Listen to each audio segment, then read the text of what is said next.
So this is called SLIME. I'm going to show you how it works. It comes with this tool. I'll show you. First they're saying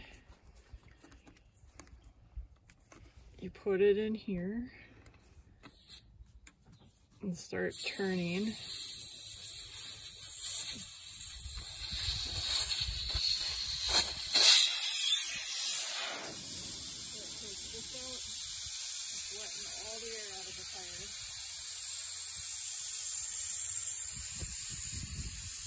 Then you look at the back and you see how many pumps you are supposed to put. This is a lawnmower, so it's 8 pumps, but this is an industrial lawnmower, so I'm going to put a little more than 8 pumps in here.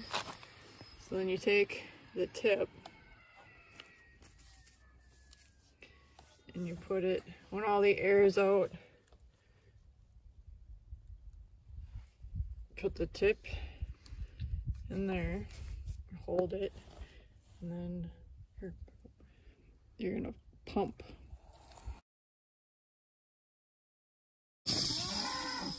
Okay, I'm gonna take and clean it off.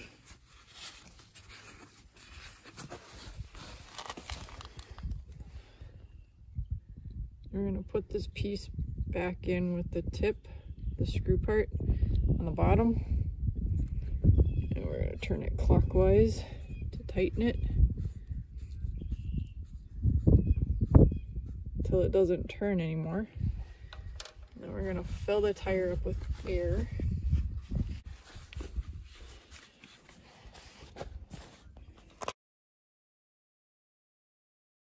Last week I did that tire and the other side, and so far they're holding air. My other lawnmower is too. So far it's working, and it's been 1 week.